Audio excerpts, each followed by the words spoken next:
तो जय हिंद दोस्तों, आज अपन को भौगोलिक शब्दावली का पार्ट 2 करना है। और हम आपको बता दें कि जो अपन शब्दावली कर रहे हैं ना, ये अपन के लिए बहुत ज़्यादा इम्पोर्टेंट है। इसको हल्के में मत लेना और इसको अच्छी तरीके से पढ़ते चलना, ठीक है। क्योंकि जब हम किसी भी सब्जेक्ट को पढ़ते हैं तो उसके बारे में पहले हमें जानना चाहिए। क्या करना चाहिए? जानना चाहिए। यदि हम इन शब्दों को अच्छी तरह से कर लेते हैं तो हमें भूगोल से जो पढ़ना है उसके बारे में बहुत ज़्यादा सहूलियत होती है, यानी उसको याद रखने में बहुत ज़्यादा सहूलियत होती है, ठीक है। तो आज हम जो भूगोल का शब्दावली को पार्ट 2 है, बस आज इस पार्ट में हम पूरी शब्दावली ख़त्म कर देंगे। बस इसके बाद कल से आगे क्लास देखते हैं क्या होगा, ठीक है। तो चलो देखते हैं, कुछ शब्द ऐसे हैं जो आपके लिए बहुत ज़्यादा इम्पोर्टेंट है पेपर में, और इन्हीं शब्दों से कुछ तो ऐसे शब्द हैं इनमें कि जो आपको जो शब्द है ना, इन्हीं शब्दों में से कुछ तो पेपर में आ जाते हैं, ठीक है। यानी इनके बारे में अगर हम पढ़ते हैं तो कुछ क्वेश्चन ऐसे बनते हैं जो अपन को इन शब्दों से पता चल जाता है, ठीक है। तो इसको बिल्कुल माइंड से अच्छी तरीके से डॉट कॉपी लेकर लिख कर रखते चलना और पढ़ते चलना, ठीक है। हाँ, और हमने फिर बोलेंगे हम कि मैप जरूर ले लें। यदि आप भारत का राजनीतिक और प्राकृतिक मैप नहीं लेते हैं तो आपको बहुत ज़्यादा परेशानी होगी। इसलिए अभी आपसे अगर ले सकते हैं तो केवल 2 मैप ले लो अभी हाल में, ठीक है। यानी कि भारत का प्राकृतिक और भारत का राजनीतिक, ठीक है। क्योंकि अभी आगे जाके अपन को वहीं पहुंचना है, कुछ थोड़ा सा और बचा है, क्योंकि हम थोड़ा पहले उसका सारांश कर लें, उसके बाद हम डिटेल से यूनिट बाय यूनिट चलेंगे, ठीक है। तो चलो हम देखते हैं आज के पार्ट में कौन कौन से वर्ड हैं जो हमें याद करके चलना है। यदि हम पहले शब्द की बात करते हैं तो आज पहला शब्द है आपका दरार घाटी। क्या शब्द है? दरार घाटी। यदि हम दरार घाटी की चर्चा करते हैं तो आपको हम बता दें कि जब भूमि पर भ्रंश का निर्माण होता है, किसका निर्माण होता है?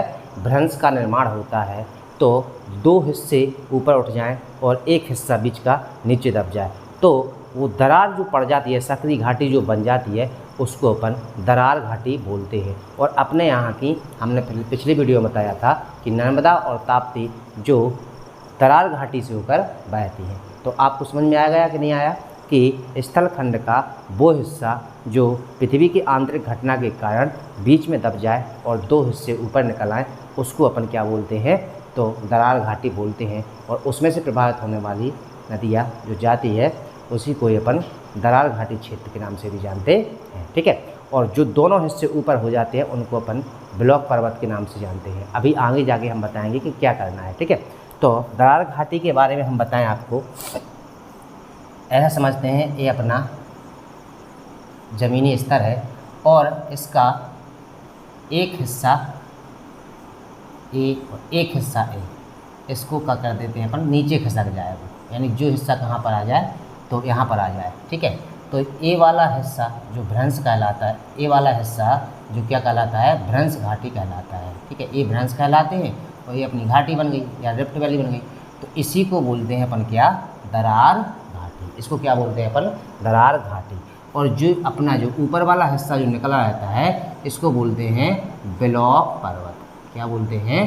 ब्लॉक पर्वत, ठीक है। तो यानी ये क्या कहलाएगा? अपना ब्लॉक पर्वत, और ये कहलाएगी अपनी दरार घाटी। क्लियर हो गई ना बात? चलो अगला शब्द देखते हैं, दरारी ज्वालामुखी। अच्छा, यदि हम दरारी ज्वालामुखी की बात करते हैं तो आपको थोड़ा समझना होगा, जब ज्वालामुखी पहली बात होता कहाँ पर है? जहाँ पृथ्वी का कमज़ोर पार्ट हो। कैसा पार्ट हो? कमज़ोर पार्ट हो, वहाँ ज्वालामुखी उद्गार ज़्यादातर होता है। क्योंकि जब चट्टानें बीच में, मतलब पृथ्वी की जो अपन पार्ट पढ़ेंगे, पृथ्वी की आंतरिक संरचना पढ़ेंगे, तब हम आपको समझाएंगे। बट अभी ऐसा समझ लीजिए, ज़्यादातर ज्वालामुखी वहाँ से निकलते हैं जहाँ पृथ्वी की परत कैसी हो? कमज़ोर होती है, ठीक है। यदि कमज़ोर परत होगी तो पृथ्वी के अंदर जो ज्वालामुखी के रूप में मैग्मा भरा है वो बाहर निकलता है। और अब जो बाहर निकलता है तो लंबी लंबी दरारें पड़ जाती हैं उसमें, और उन दरारों के माध्यम से लावा का बाहर निकलना, क्या? लंबी लंबी दरारों के माध्यम से लावा का बाहर निकलना ही अपना दरारी ज्वालामुखी कहलाता है। यदि हम दरारी ज्वालामुखी का डायग्राम से समझें तो आपको बता दें, यानी ये अपना स्थल है और मान लेते हैं कि यहाँ से ज्वालामुखी उद्गार हो रहा है, तो यहाँ से लंबी लंबी दरारें जे पड़ जाती हैं ऐसी ऐसी, जहाँ कमज़ोर परत होगी वहाँ से दरार पड़ जाती है। और ऐसा करने से यानी कि और जो दरार में से होकर लावा निकलता है, इसी लावा को बोला जाता है क्या, दरारी ज्वालामुखी। यानी जो दरार से होकर लावा निकलता है उसे दरारी ज्वालामुखी के नाम से जाना जाता है। और ये अपना क्या होता है, लावा बाहर निकलने लगता है। ठीक है, इसको बोलते हैं दरारी ज्वालामुखी। ठीक है, अब आ जाते हैं हम तीसरे क्षेत्र पर, यानी तीसरे पॉइंट पे, वृष्टि छाया क्षेत्र। देखो ये शब्द ऐसे हैं कि अभी अपन को भारत को पढ़ना है, तो भारत में वृष्टि छाया क्षेत्र है। कौन से क्षेत्र है, वृष्टि छाया क्षेत्र है। अब जब हम अपन वृष्टि छाया क्षेत्र समझेंगे नहीं तो आपको उस क्षेत्र को याद करने में बड़ी दिक्कत होगी। तो हम आपको बताएं कि जिस सारे शब्द जो है आपको आगे भारत में पूरे शब्द आपको मिलेंगे जहाँ पर भारत का जीके करेंगे। तो ठीक है, यदि हम वृष्टि छाया क्षेत्र की बात करते हैं तो ऐसा क्षेत्र जहाँ पर चट्टानों की ऊंचाई के कारण मौसमी पवनें दूसरी साइड नहीं जा पाती और वहाँ पर सूखा जैसी स्थिति बन जाती है। कैसी स्थिति बन जाती है, सूखा जैसी स्थिति बन जाती है। तो उस क्षेत्र को क्या बोलते हैं, हम वृष्टि छाया क्षेत्र के नाम जाना जाता है।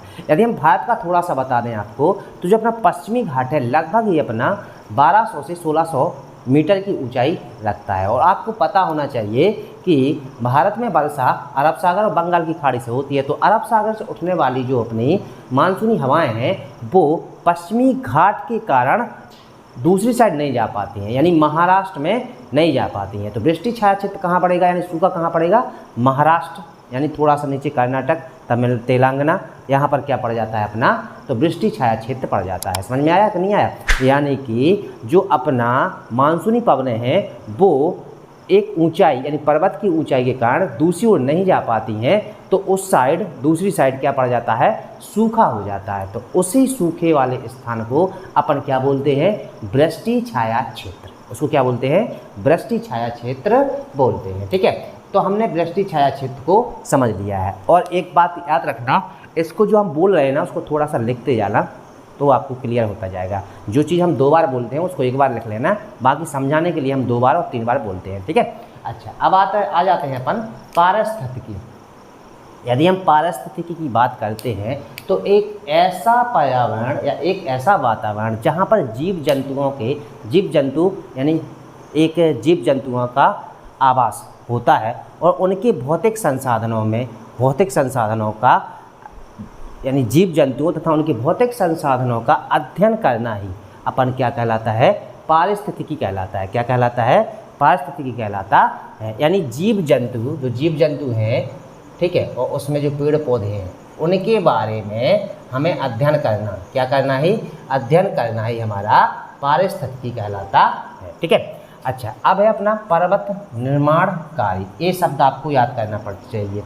अच्छा, यदि हम पर्वत निर्माणकारी क्षेत्र की बात करते हैं तो पर्वत निर्माणकारी क्षेत्र किसे बोला जाता है। अच्छा, ये क्वेश्चन पता है क्या है, 1 लाइनर क्वेश्चन है, आपको बहुत ज़्यादा इंपॉर्टेंट है, ये आपको बड़े से बड़े पेपर के लिए बहुत ज़्यादा जरूरी है। ठीक है, यदि हम पर्वत निर्माणकारी क्षेत्र की बात करते हैं, कारी शब्द की बात करते हैं, तो इसको ऐसा समझ लेते हैं कि जब पृथ्वी के आंतरिक हिस्से पे हलचल होती है, कहाँ होती है, पृथ्वी के आंतरिक हिस्से में हलचल होती है, तो आपने सुना होगा कि आंतरिक हलचल के कारण ही पृथ्वी में ज्वालामुखी और भूकंप जैसी घटनाएं घटती हैं।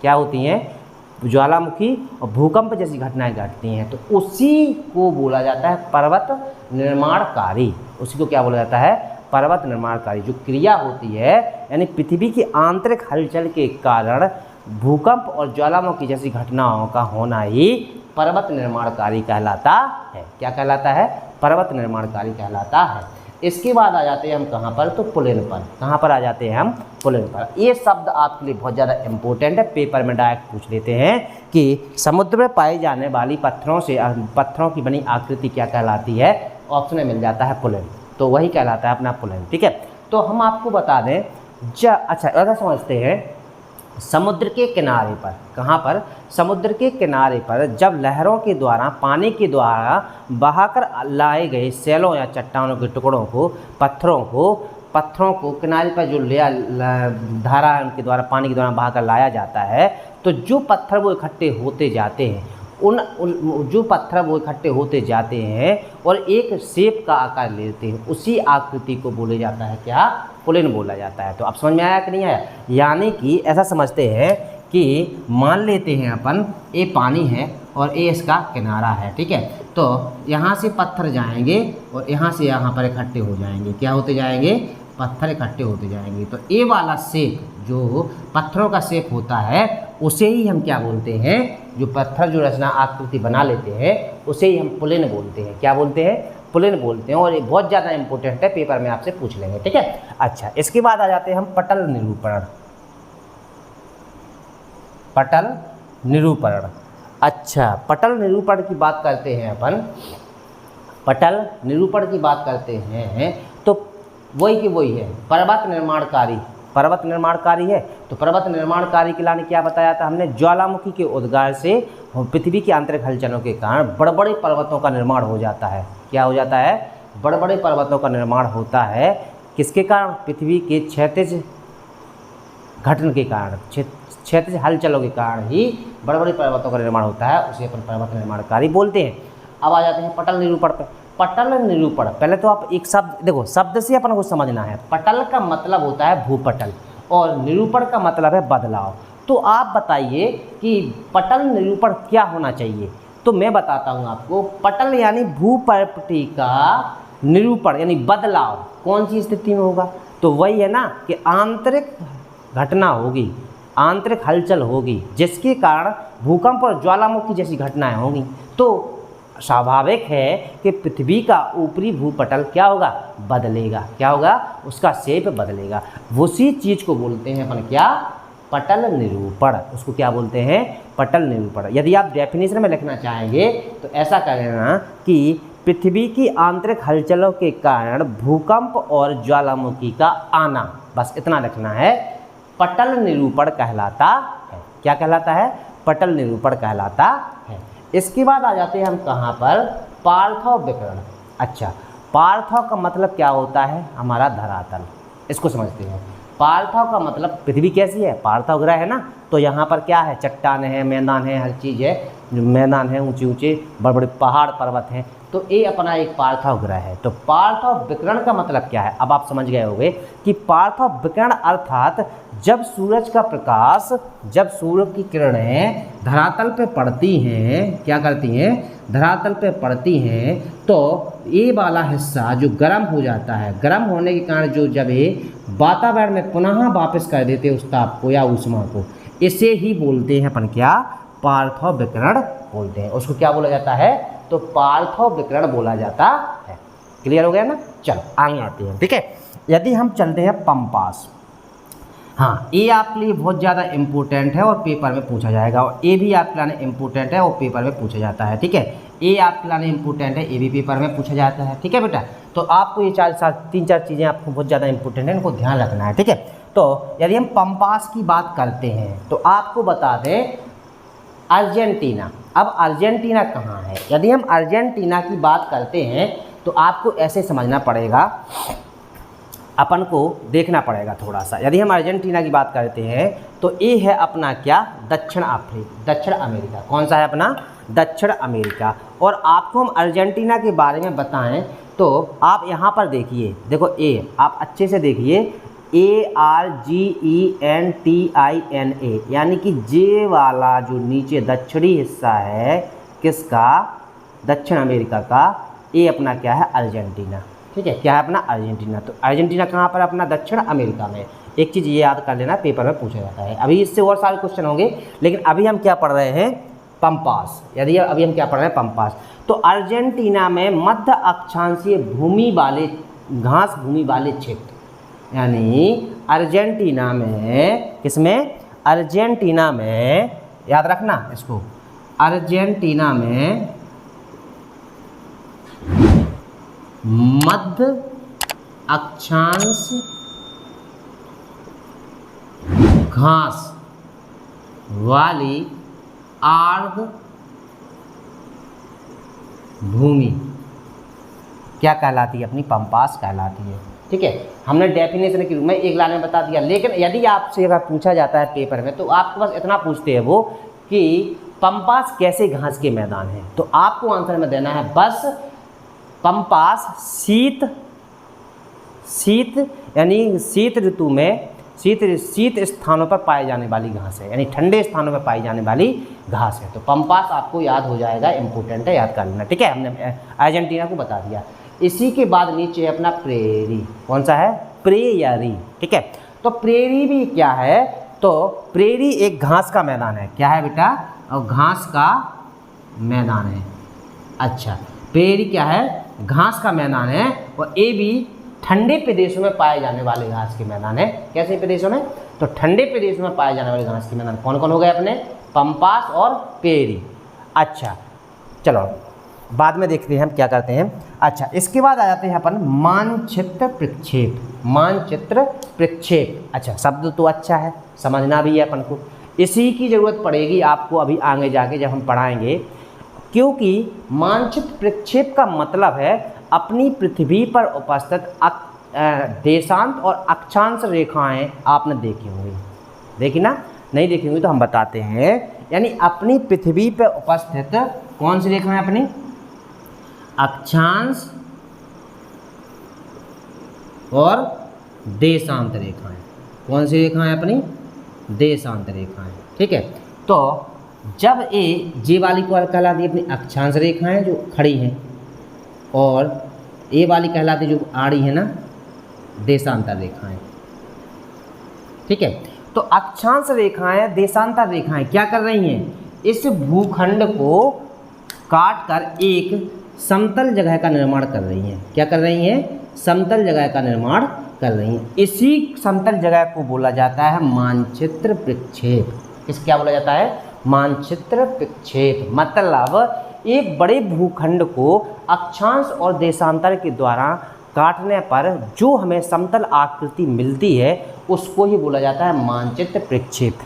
ये करने पर हम एक छोटे से भूखंड की माप को अच्छी तरह से सटीक तरीके से कर सकते हैं। ठीक है, अच्छा इसके बाद आ जाते हैं हम आगे। ठीक है, परत अपरदन। किस पे आ जाएंगे अपन? परत अपरदन। यदि हम परत अपरदन की बात करते हैं तो ऊंचाई पर स्थित, समझना अच्छी तरीके से, ऊंचाई पर स्थित बहते हुए पानी के द्वारा ऊपरी परत का बह जाना। किसका? ऊपरी परत का बह जाना ही परत अपरदन कहलाता है। ठीक है, यही आप लिख लेना। ठीक है, अच्छा परत अपरदन का मतलब ऊंचाई, स्थलखंड की ऊंचाई पर स्थित बहते हुए पानी के द्वारा ऊपरी परत का बह जाना ही हमारा क्या कहलाता है? तो परत अपरदन कहलाता है। ठीक है, क्या कहलाता है? परत अपरदन कहलाता है। ठीक है, अच्छा इसके बाद आ जाते हैं हम कहाँ पर? बेसिन पे। तो बेसिन के बारे में हम आपको बताएं तो आपको थोड़ा सा हम बताएं, हमने बताया भी दिया है इसको, नदियाँ जो बहती हैं। ठीक है, तो नदियों की बहाव क्षेत्र, उनकी सहायक नदियाँ, ठीक है, नदियों के बहाव क्षेत्र के अंतर्गत आने वाला पूरा मैदान ही अपना क्या कहलाता है बेटा? तो बेसिन कहलाता है। ठीक है, यानी मुख्य नदी का प्रवाह क्षेत्र और उसकी सहायक नदियाँ पास आसपास की। ठीक है, तो उसका पूरा क्षेत्र अपना क्या कहलाता है? तो बेसिन कहलाता है। क्या कहलाता है? तो बेसिन कहलाता है। ठीक है, अच्छा इसके बाद आ जाएंगे अपन कहाँ पर? भूस्खलन पर। कहाँ पर आ जाएंगे अपन? तो भूस्खलन। भूस्खलन आपके लिए बहुत ज़्यादा इंपॉर्टेंट है, पेपर में पूछा जाएगा और ये अपनी आगे जाके अपन को बहुत ज़्यादा यूजेबल वर्ड है। कैसा है? यूजेबल शब्द है। ठीक है, यदि हम भूस्खलन की बात करते हैं, किसकी बात करते हैं? यदि हम भूस्खलन की बात करते हैं तो भूस्खलन होगा कहाँ पर? पहले तो ये सोचना पड़ेगा अपन को। तो भूस्खलन होगा खड़ी ढाल नुमा पहाड़ियों पर। होगा कि नहीं होगा? जो ढालनुमा खड़ी सैलज चट्टानें हैं, ठीक है, तो बरसात के समय में पानी के द्वारा उसका कुछ खंड टूटकर नीचे खिसकने आता है। आपने अभी देखा होगा उत्तराखंड, हिमाचल प्रदेश में कितना भूस्खलन होता है जब बरसात का समय होता है। तो आपने देखा होगा जो चट्टानें होती जो ऊपर खिसक के ज़मीन कहाँ पर नीचे खिसक के आ जाती है, वो कहाँ पर होगा, जहाँ खड़ी ढालों के ढाल युक्त चट्टानें होगी वहाँ पर होगा। तो उस क्रिया को यानी खड़ी चट्टानों का वर्षा के दौरान टूट कर नीचे की ओर खिसकना ही हमारा भूस्खलन कहलाता है। क्या कहलाता है, तो भूस्खलन कहलाता है। ठीक है, अच्छा इसके बाद आ जाते हैं भूकंपीय केंद्र। भूकंपीय केंद्र की बात बताएं तो हमने आपको कल ही बताया था कि ये कहलाता भूकंपीय केंद्र, अर्थात जहाँ से भूकंपीय तरंगें उत्पन्न होती हैं। क्या होती हैं, भूकंपीय तरंगें उत्पन्न होती हैं उसे अपन भूकंपीय केंद्र कहते हैं। और जहाँ बेटा इसका सीधा अक्ष यानी मुख्य पॉइंट होता है उसे अपन अधिक केंद्र कहते हैं। क्या कहते हैं, अधिक केंद्र कहते हैं। तो भूकंप केंद्र क्लियर हो गया कि नहीं होगा, जहाँ भूकंपीय तरंगें उत्पन्न होती हैं उसे अपन क्या बोलते हैं, भूकंपीय केंद्र बोला जाता है। ठीक है, अच्छा इसके बाद आ जाते हैं हम कहाँ पर, मैग्मा पर। कहाँ पर आ जाते हैं, मैग्मा पर। तो मैग्मा के लिए तो आपको पता होना चाहिए, तो आपको पता है कि पृथ्वी के आंतरिक हिस्से में द्रवित रूप में भरी हुई सेलें, खनिज युक्त सेलें। अच्छी तरह समझना हम क्या बोल रहे हैं, यानी पृथ्वी के अंदर द्रवित रूप में, पिघले हुए रूप में भरी हुई सेलें और खनिज मिश्रित सेलें। ठीक है, खनिज के मिश्रण युक्त सेलें जो काय के रूप में है, पिघले हुए लावा के रूप में है, उसे ही बोलते हैं अपन क्या, मैग्मा। उसे हम क्या बोलते हैं, मैग्मा। तो मैग्मा हमारा क्लियर हो गया। ठीक है, अच्छा इसके बाद आ जाते हैं महाद्वीपीय ढाल। यदि हम महाद्वीपीय ढाल की बात करते हैं तो थोड़ा आपको समझना पड़ेगा, यानी कि महाद्वीप अपने कितने हैं, 7। अपन ने देख लिया ना महाद्वीप कितने हैं अपने पास में, तो 7 हैं।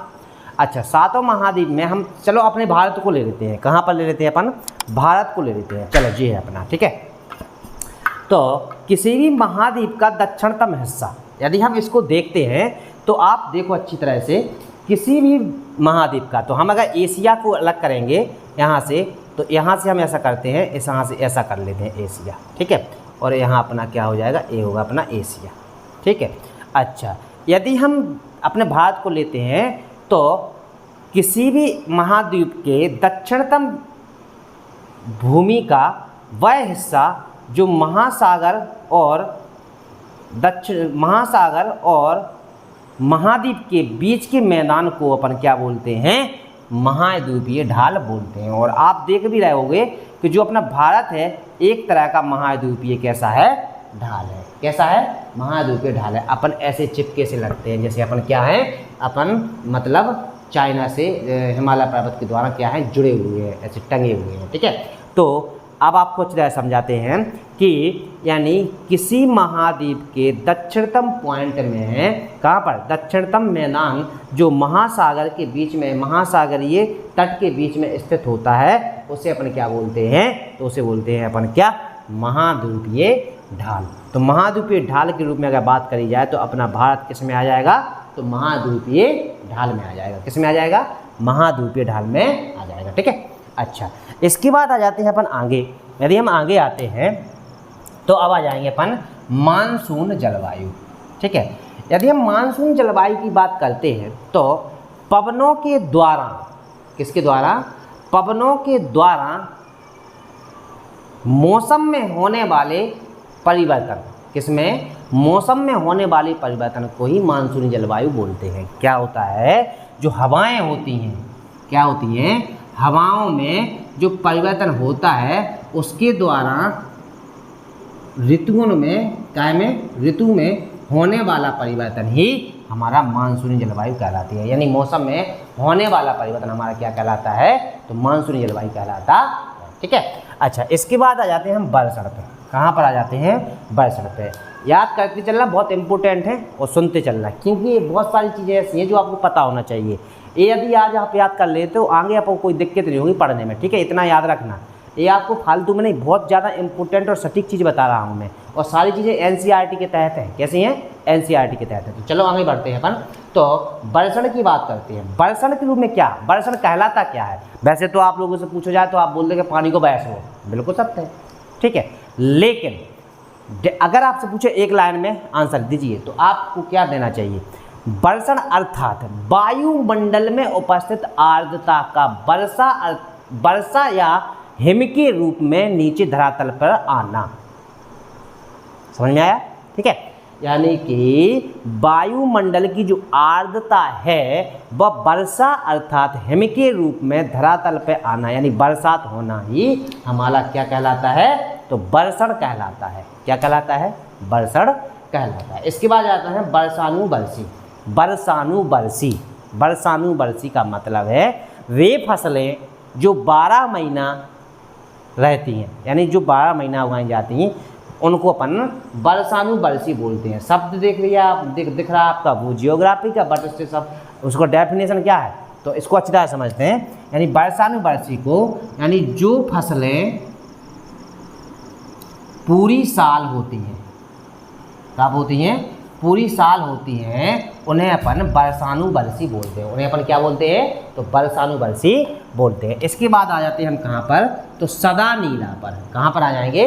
तो सदा नीला पर। सदा हमेशा, नीला पानी यानी हमेशा बहने वाला पानी, यानी वैसी नदियाँ जिनमें पूरे वर्ष पूरे साल यानी 12 महीने पानी समाप्त नहीं होता है यानी प्रवाह होता रहता है, उसको बोला जाता है सदा नीरा।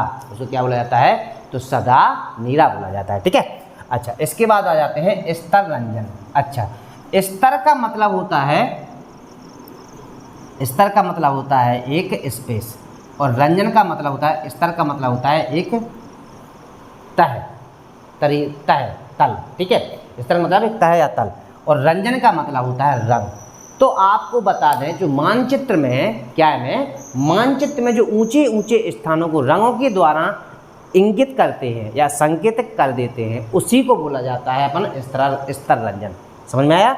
यानी जो अपने भूपटल पर ऊंचाई पर स्थित चीज़ें हैं उनको कलर कर दिया, रंग के द्वारा बता दिया जाता है कि इसको ये बोला जाता है, इसको ये बोला जाता है, कलर रंगों के द्वारा, उसी को बोला जाता है अपना स्तर रंजन। उसको क्या बोला जाता है? स्तर रंजन। अब आ जाना अपन कहाँ पर?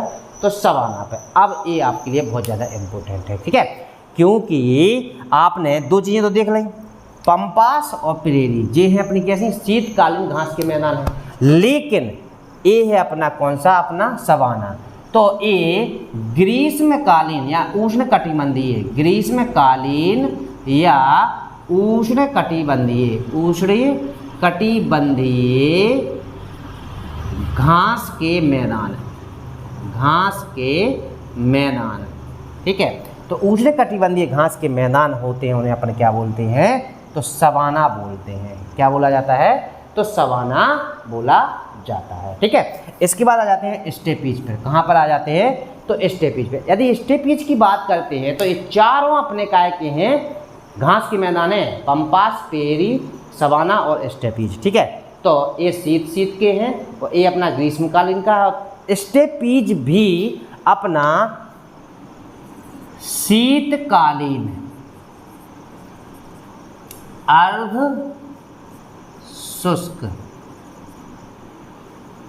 घास के मैदान, तो ये भी अपना शीतकालीन घास है। कौन सी घास है? शीतकालीन घास है। कौन सी? स्टेपीज। तो स्टेपीज अपनी कौन सी घास है अपनी? तो ये भी शीतकालीन है। बस केवल सवाना याद रखना, एक ग्रीष्मकालीन है, बाकी ये तीन कैसी हैं अपनी? तो शीतकालीन घासें हैं। अब आ जाएंगे अपन कहाँ पर? हिमरेखा पर। अच्छा, हिमरेखा की बात करते हैं तो आपको हिमरेखा, हिमानी, हिमोड़, हिमगवार, इसके लिए एक डायग्राम के द्वारा समझना पड़ेगा। यदि आप देखते हैं तो एक मान लेते हैं अपन क्या? चट्टान। ठीक है, यदि हम इस पर्वत श्रेणी को मान लेते हैं, क्या मान लेते हैं? पर्वत श्रेणी बोलते हैं। इस पर्वत श्रेणी, ये पर्वत श्रेणी बहुत अधिक ऊंचाई पर है जहाँ पर बर्फ जमी हुई है। कहाँ क्या है? इस पर बर्फ की परतें जमी हुई है। ठीक है, अच्छा, यदि बर्फ़ की परतें जमा हैं तो आप वहाँ पर जाएंगे तो देखेंगे कि बर्फ़ कहाँ से कहाँ तक है, देखेंगे ना, वाह बहुत सारी बर्फ़ है। यानी कि तो हिमरेखा आप समझना अच्छी तरह कैसे, यानी सबसे निचली हिस्से से लेकर सबसे ऊपरी हिस्से के बीच खींची गई काल्पनिक रेखा ही अपनी हिमरेखा कहलाती है। क्या कहलाती है? हिमरेखा कहलाती है। मतलब इसका यह हुआ कि ऊंचाई पर स्थित जो बर्फ है उसका नीचे से लेकर अधिकतम ऊंचाई, नीचे से लेकर अधिकतम ऊंचाई का जो कल्प रेखा के द्वारा बताया जाता है कि ये इतने बड़े हिस्से में है ये बर्फ, उसी को बोलते हैं अपन क्या, हिम रेखा। ठीक है, अब हम क्या करते हैं, इसी हिम रेखा को थोड़े से टुकड़े टुकड़े के रूप में, जब जी बर्फ क्या होगी, पिघलेगी, तो टुकड़े टुकड़े के रूप में क्या होगी, बहती हुई नीचे आएगी। ठीक है, जब ये बहती हुई नीचे आएगी तो ये एक नदी का रूप ले लेती है, यानी एक पानी का एक नहर का रूप ले लेती है, और इसमें टुकड़े टुकड़े बहने के कारण इसको बोला जाता है फिर क्या, हिमानी। क्या बोला जाता है, हिमानी। बात समझना अच्छी तरीके से, यानी जो अपनी बर्फ है, इस बर्फ के टुकड़े टुकड़े होकर नीचे की ओर बहना या खिसकना ही हमारा क्या कहलाता है, हिमानी कहलाता है। क्या कहलाता है, हिमानी कहलाता है। इसके बाद है हिमोड। यदि हिमोड की बात करते हैं तो समझ लो ऐसा कि एक पर्वत ए है, एक पर्वत ए है, एक पर्वत ए है, एक पर्वत ए है। ठीक है, तो जब ये बर्फ खिसकती हुई पहाड़ियों के बीच में आकृति बनाती हुई चली जाती है। ठीक है, यानी पहाड़ियों के, यानी मान लो पहाड़ियों के बीच में ऐसी आकृति बनाती हुई जाती है तो हिमोड, मोड़ नहीं हो जाती है ऐसी मोड़, तो इसको बोला जाता है हिमोड। क्या बोला जाता है, इसको हिमोड बोला जाता है। समझते चलना, ये कहलाती है अपनी हिमरेखा। ठीक है, और जब ये टुकड़े के रूप में बहकर नीचे खिसकती है तो ये कहलाती है हिमानी। और जब यही पहाड़ियों या मैदानों के बीचों से होकर बहती जाती है और एक मुड़ती हुई चली जाती है, उसी को बोला जाता है क्या, हिमोड। क्या बोला जाता है, हिमोड। लास्ट है अपना क्या, हिमगह्वर। क्या है अपना, हिमगह्वर। यदि हिमगह्वर की बात करते हैं तो जहाँ पर बर्फ का विकास होता है, जहाँ पर हिम क्षेत्र का विकास होता है, उसे अपन क्या बोलते हैं, हिमगह्वर बोलते हैं। उसको क्या बोलते हैं, हिमगह्वर बोलते हैं। यानी जहाँ पर बर्फ विकसित होती है, बर्फ जमा होती जाती है, उसको अपन क्या बोलते हैं, तो हिमगह्वर बोलते हैं। ठीक है, बात समझ में आ गया, चलो अच्छी बात है। अच्छा, इसके बाद आ जाते हैं हम कहाँ पर, तो सेल पर। कहाँ पर आ जाएंगे हम, सेल पर। सेल मीन्स चट्टान, और चट्टान मीन्स आपको पता चल गया, ज्वालामुखी उद्गार के द्वारा बाहर निकले हुए लावा के द्वारा जिन चट्टानों का निर्माण होता है, जिसके कारण भूपर्वती में विस्तार होता है, भूपर्वती में फैलाव होता है, बदलाव होता है, उन्हें अपन क्या बोलते हैं, तो सेल बोलते हैं। उन्हें अपन क्या बोलते हैं, तो सेल बोलते हैं। बात समझ में आ गई कि नहीं आई? मतलब ज्वालामुखी उद्गार के द्वारा आग्नेय चट्टानों का निर्माण होता है कि नहीं, क्योंकि नीचे लावा के रूप में क्या भरा है, सेलें तो भरी हैं, वही सेलें आगे भूपर्वती का निर्माण कर देती है, जिन्हें अपन क्या बोलते हैं, तो सेल बोला जाता है। इसके बाद है ऋतु चक्र। क्या बोला आपने, ऋतु चक्र। तो ऋतु चक्र के बारे में हम आपको बता दें कि जब हवाएं चलती हैं और हवाओं के द्वारा मौसम में परिवर्तन होता है, क्या होता है, मौसम में परिवर्तन होता है। तो आपको पता भी है ऋतु चक्र, वर्षा ऋतु, ग्रीष्म ऋतु, शरद ऋतु, बसंत ऋतु, ये सारी चीज़ें हवाओं के माध्यम से चलती हैं। और ये एक पवनों के चलने के कारण, पवनों की दिशा जैसी होती जाती है, वैसे वैसे ऋतु का क्या होता जाता है, परिवर्तन होता जाता है। उसे ही बोला जाता है अपना क्या, ऋतु चक्र। उसको क्या बोला जाता है, ऋतु चक्र। तो पवनों के द्वारा, किसके द्वारा, पवनों के द्वारा ऋतुओं में होने वाला परिवर्तन ही ऋतु चक्र कहलाता है। ठीक है, अब आ जाते हैं लास्ट वर्ड पे, ऋतु प्रवास। इसको क्या बोलते हैं अपन, ऋतु प्रवास। यदि हम ऋतु प्रवास की बात करते हैं तो ऋतु परिवर्तन के कारण वही की वही चीज़ है, समझना, थोड़ा सा तो कुछ शब्दों का खेल है बस। ऋतु परिवर्तन के समय जब लोग अपने पशु पक्षियों के साथ, यानी पशुओं के साथ एक स्थान से दूसरे स्थान के लिए गमन करते हैं, तो उसे बोला जाता है ऋतु प्रवास। ये स्थिति कब बनती है, या तो जब अच्छी ठंडी पड़ रही हो, बर्फ ऊपर रह रहे हों, तैसे अच्छूक के बर्फ गए हुए भयानक तरीका से, तो तैसे आदमी क्या करें, अपने लोअर टकुआ उठाएँ, नीचे को भागें पे। तो इसी तरह बर्फीली, इसी तरह वर्षा के समय पे पानी बरसो, जितने मतलब ढलान वाले क्षेत्रों से रह रहे हों, तो बस अपने जीव जंतु उठाए, अपने चलते बने, तो उसी को बोला जाता है क्या, ऋतु प्रवास। बात समझ में आ गया कि नहीं आया? ठीक है, तो आज अपन ने भारत के भौगोलिक शब्दावली का दूसरा पार्ट कर लिया है। ठीक है, और एक बात याद रखना, जो मैं बता रहा हूँ उसका बहुत बड़ा रीज़न है, क्योंकि ये आपके लिए नींव है। क्या है? आपके लिए नींव है, क्योंकि मैं जो भी पढ़ा रहा हूँ बेस से पढ़ा रहा हूँ, इसलिए जल्दी से जल्दी इसको करते चलें और रटना किसी को नहीं है, बस अच्छा समझते चलें। और यदि अच्छा लगता है इसको, ये शब्द हमारे द्वारा जो हमारे द्वारा बताया जा रहा है, अगर पढ़ना अच्छा लगता है तो बस अपने दोस्तों को शेयर ज़रूर करते जाएं और लाइक करते जाएं और कमेंट करते जाएं। ठीक है, जय हिंद।